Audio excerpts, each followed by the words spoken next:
What's up, y'all? I'm out here on the range on what's turned out to be an absolute trash day as far as the weather. It was supposed to be mid to high 60s out here today, according to every bit of weather I saw. I didn't even bring no jacket or nothing. Matter of fact, I switched over to a short sleeve shirt about an hour after I got here because it was nice and sunny. It was starting to warm up, but now it's done turned crazy bad. It's nothing but dark clouds everywhere, and the wind's out here blowing 15, 20 mile an hour. It feels like it's freezing out here because this doggone wind chill. And yes, I would like some cheese with my wine. But weather aside, I have gotten a couple of tests done out here so far. Neither one of them had really all that spectacular results, but maybe this second test of the CCI Blazer 44 Special changed the tune. So the jelly contraption's hanging in out here in this old cold wind with a couple of chronos and 2 blocks of gel. Now, like I say, I've done 2 tests. I kept them on the back, but we did have a couple of little stragglers here in the front. That shouldn't be a big deal. I should be able to either avoid that or really not matter at all. Of course, as always, I've got the heavy clothing barrier on the front with a layer of denim, fleece, and 2 layers of cotton t-shirt. And again, what we got here is that CCI Blazer 44 Special that was sent to me by CV. So once again, big thanks to him for that.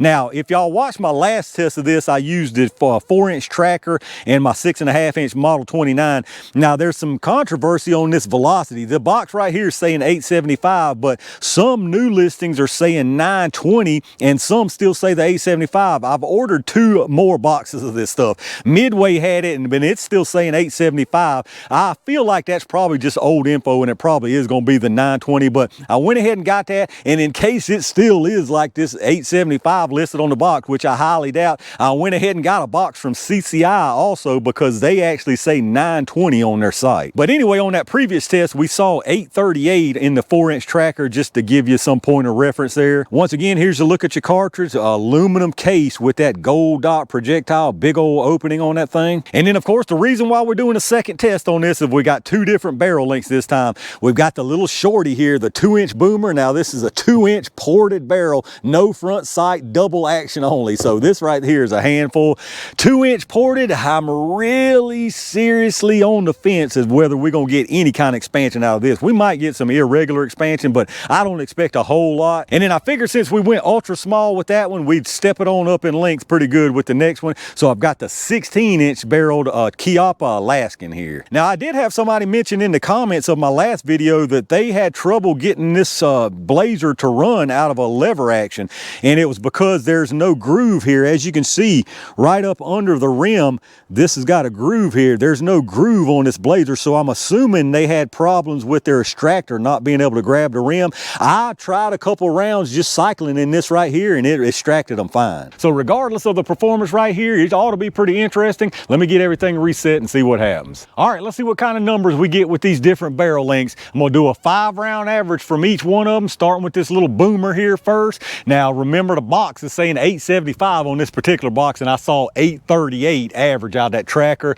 You will see multiple velocity readings from this radar. The large numbers right here at the muzzle, and then you've got 5 across the bottom. The first one there is set for 3 yards, which is roughly where the gel is here at 10 feet. Now, I forgot to mention with this Alaskan, I'm going to back it up. I'm probably going to double that and just get roughly about 6 to 7 yards. I'll figure it out once I get set up there. But right now, I'm going to be at 3 yards with the little boomer here. The others across the bottom are set for 10, 15, 25, and 50 yards. So let's see what we get here. If I was guessing on this, I mean, this is probably going to drop it down right much. I ain't even going to guess because I really don't have any idea. If we had 838 on that other one, we're gonna be under 800. There ain't no doubt about that.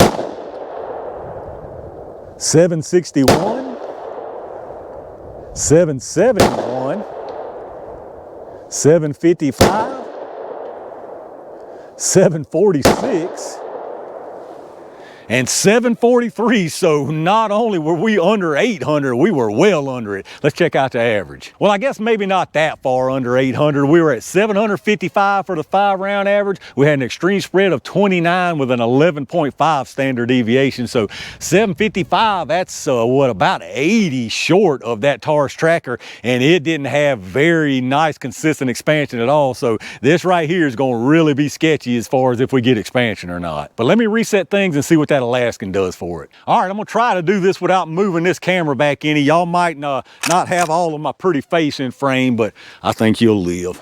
Let's see what we get here, y'all. 1,084. Yeah, see, these cycle no problem in this Alaskan.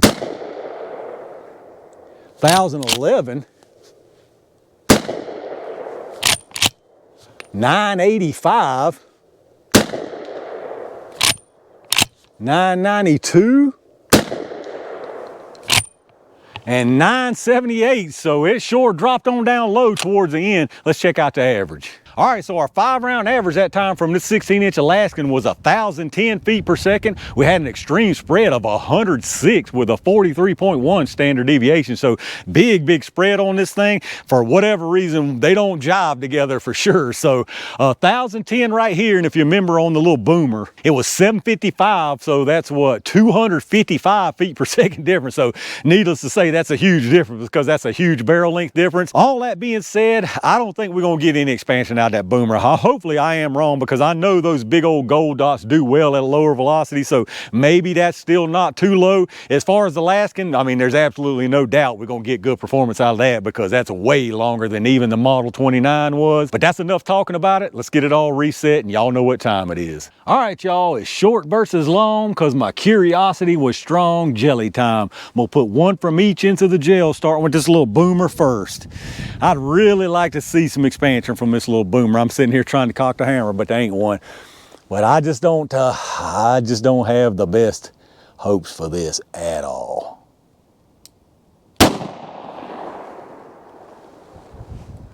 I think I went out the doggone side. Let me see what I got. Yeah, of course I went out the doggone side. This little thing's hard enough to get it where I want it with no sight without the doggone stuff going out on me. Let's try it again. Let's try to put this one a little higher up this time. Maybe we'll go in the middle with the, what you call it, Alaskan. All right, that should have been a good one right there. Let me go see what I got.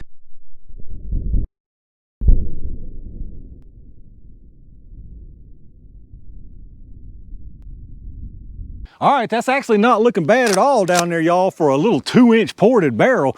Better than I was expecting for sure. So I've got us moved back here to 16 feet. I just picked 16 feet because it's a good level spot right here. So 16 feet with the 16-incher. Let's see what happens down there.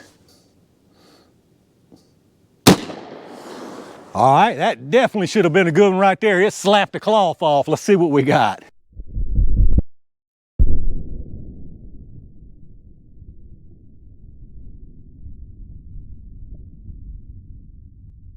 All right, let's check out what we got down here, y'all. Really not much surprise here. Pretty much what I figured we would see. Now, this one on the very bottom, that's the one that went out from the boomer. As you can see, it was carrying a bunch of cloth all the way through until it came out there. And you can tell that one looks like it didn't get any expansion. It was probably clogged up. Now, up above that, this one right here that kind of curves in front of the other one, and then you got the projectile, that's the second one from the boomer. This one, you can tell the difference. It does get some expansion. I can tell down there because I can see the projectile, and when you look at these tracks you can see the difference, no doubt about it. So this one pretty decent for a 2-inch ported barrel. Travels on through the block here with some pretty nice disruption because it is a 44 caliber projectile after all. Looks like it goes to right about 15 inches, which is absolutely great, and it's turned around backwards, and you do have a little bit of expansion on it, believe it or not. And then going all the way up to the top, this is the one from the 16-inch. Huge difference right here. I mean, it comes in here immediate expansion. There's absolutely no doubt about it. Really nice little energy transfer there. Travels all the way through this block. This one goes maybe a 1/4 of an inch further than that boomer, but almost exactly the same. But you've got some absolute massive expansion from this one right here. So as far as the penetration on these things, the one from the boomer is sure enough, it's actually at 14 3/4. So really nice from that little 2-inch barrel. And then the 16-inch Alaskan is out to 15 1/4. So once again, these things are looking incredibly nice so far, in my opinion, from what I'm seeing. Unless something looks really bad once I pull these things, it's 4 for 4 with all the barrels I've tested. This CCI Blazer, in my opinion, is totally acceptable performance. But here's your closer look at them. Again, the bottom, you can see that's just a straight line pretty much. A bunch of cloth getting dumped out right there where it comes out. And then this one here, that's the good one from the boomer. You can see definitely definitely a bigger disruption. You can tell the difference between them. It starts curving down a little bit. Now it's totally independent. It's just in front of the other one. Starts curving down, and there you can see the projectile, and I think you can see even from here, you do have actually a little bit of expansion from it. And then again, up on the very top, that's the 16-inch Alaskan. Really, really nice disruption, energy transfer with that one there, and just look at that expansion. Absolute massive expansion. And then here from the top, you can't really see the boomer one because it's right up under. I think you can from this angle, but you can see just really, really nice disruption from that 16-inch. The boomer, no slouch for being a 2-inch ported barrel. And then there you can see both of them and that big old expanded gold dot. All right, y'all, let's check out these gold nuggets. Pretty nice looking stuff, really, from both of these for what they are. Obviously, this is the 2-inch boomer. You can see there, surprisingly, you did get a little, I mean, I guess you have to call that expansion, flaring at the least. I mean, that's a little bit of expansion right there. So not too shabby, actually, for a 2-inch ported boomer. And then the 16-inch Alaskan, I mean, just look at that thing. That's incredible right there. Look at that thing. I mean, it looks like some kind of little jellyfish. Look at that. It hadn't quite went under the base, but it's all the way down to the base, and I absolutely love that. I love that it was moving fast enough that it didn't stay straight out. It peeled them on back, so you still got the nice penetration and that big old nice chunk of 200 grain lead. But let's get the measurements on them and see what we got. Now, they both started at 200 grains. This one from the boomer is actually at 200.2 grains, so obviously nothing lost there. This one from the 16-inch Alaskan is at 199.9 grains, so I would say that's probably manufacturing tolerances, and you lost nothing from either one of those. And then as far as the size, it's going to be night and day difference right here. This one from the boomer, you got 520 and 483, so again, I mean, I wouldn't call that, I mean, I do call that expansion because it expanded, and I think for a 2-inch little ported boomer 44 special, that is absolutely fine as far as expansion goes. And then as far as this 16-inch here, you got 674 and 650, so just absolutely massively nice, super even expansion from that 16-inch barrel. And there you go once again, y'all, for the CCI Blazer aluminum case with the gold dot bullet. Very nice performance right here, I think. Now, the 16-inch, incredible performance. That is absolutely incredible performance. That has, I mean, no recoil, really no recoil at all through that 16-inch barrel. Very, very quiet report. I mean, this would be a fantastic home defense round right here through that 16-inch barrel.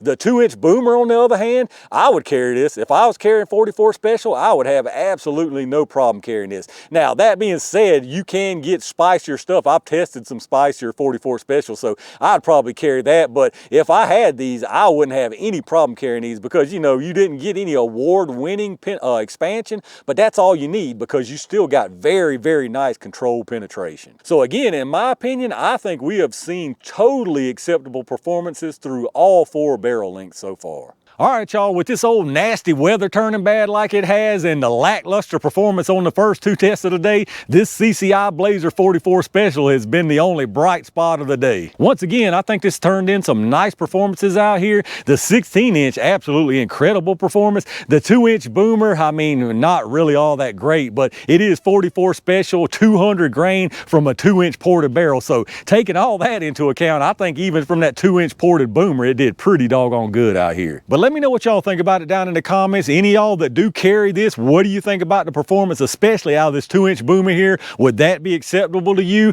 Again, like I mentioned at the start, I've got 2 new boxes of this stuff ordered that's supposedly at $920 now instead of $875. So if it truly is up into the 900s, it's going to be a really, really nice round, and that little bit of extra velocity could really turn this 2-inch boomer performance from acceptable into something really good. Big thanks again to all my Range Gang members and every single one of y'all for supporting the channel. I've got tons of more stuff on the way, so stay on the lookout for that. And in the meantime, stay safe, stay prepared, and I'll see you soon.